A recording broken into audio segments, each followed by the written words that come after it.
हर महीने की पूनम के दिन? हाँ जी, हर महीने की पूनम के दिन यहाँ पे सैकड़ों भक्त लोग आते हैं, हज़ारों भक्त लोग आते हैं। अच्छा, और अच्छा। जैसे जिसकी मनता पूरी हो जाती है, तो जैसे किसी ने बोला कि मैं माता जी को अ, ये करेंगे, भोग लगाएँगे, हाँ, सब कुछ करेंगे, तो फिर आते हैं, गाँव वाले सब इकट्ठे हो आते हैं, तो नीचे अपनी जो बड़ी-बड़ी होती है, तो वो अपनी नीचे नीचे साइड में देती है।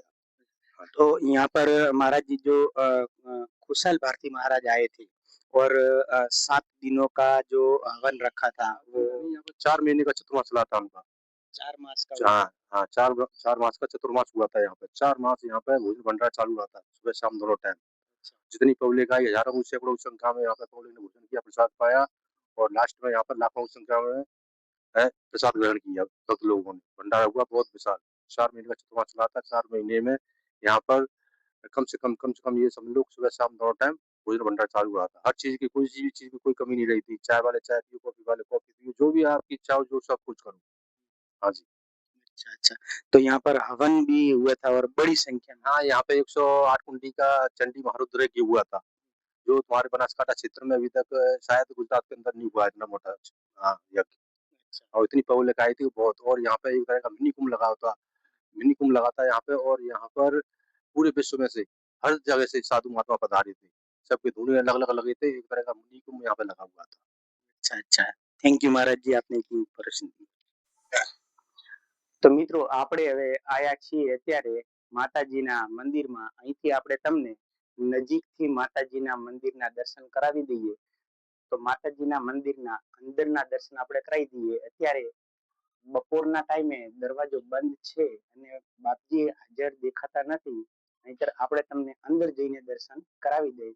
પણ અત્યારે આપણે જાળી ત્યાં અંદરથી કેમેરાનું કેપ્ચરિંગ કરીને આપણે તમને દર્શન કરાવી રહ્યા છીએ. તો આ માતાજીનું મંદિર છે અને હવે આપણે આ મંદિરનું પૂરું ઉપરનું આખું વ્યૂ તમને બતાવીશું કે અહીંયા શું વસ્તુ છે. જો મિત્રો અહીંયા એક તો આ નવો હમણાં શેડ બનાવેલ છે અને અહીંયા જો મિત્રો અહીંયા બાપજીને બેસવા રહેવા માટેની બહુ સરસ મજાની અહીંયા વ્યવસ્થા કરેલી છે. નવો પતરાનો શેડ બનેલો છે. હમણાં જ અહીંયા શિવજી ભગવાન શિવનું મંદિર બનેલું છે અને એ કહેવાય કે મિત્રો ખુશાલ ભારતી મહારાજ જે આવ્યા હતા અને એમણે અહીંયા બહુ મોટું 7 દિવસનું હવન કરી અને અહીંયા શિવજીના મંદિરનું એમણે પ્રતિષ્ઠા કરી હતી. તો આવો આપણે ત્યાં પણ તમને દર્શન કરાવી.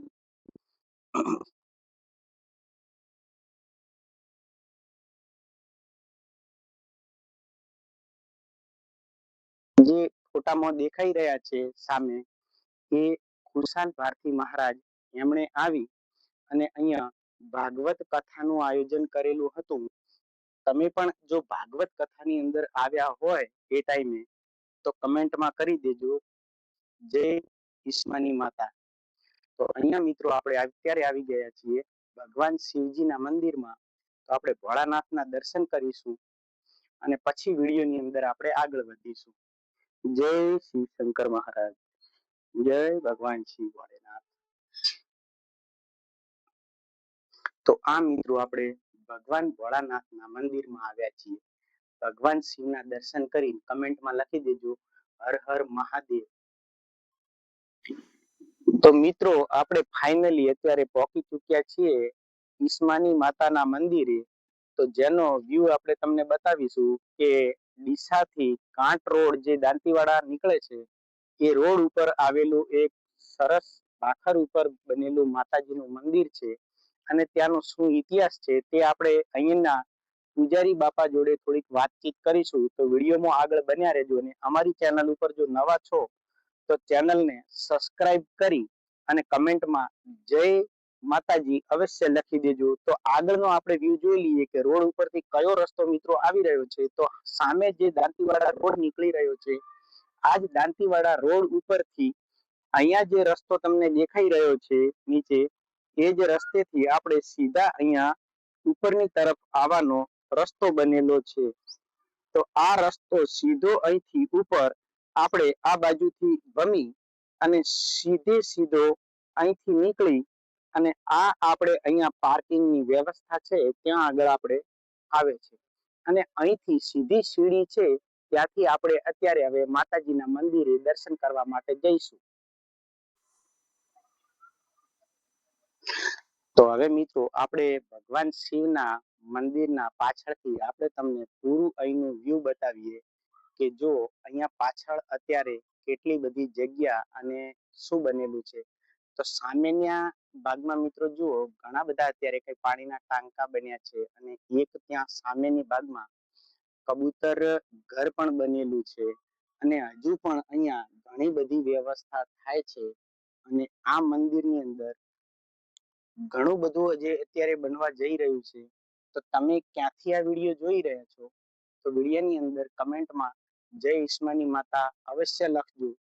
અને જો તો મિત્રો હવે આપણે તમને આખું વ્યૂ બતાવવા જઈ રહ્યા છીએ આપણે ડ્રોનના માધ્યમથી. તો આ ડ્રોનના માધ્યમથી આપણે કેવું અત્યારે શૂટ થાય છે તે થોડુંક આપણે તમે કમેન્ટની અંદર બતાવજો.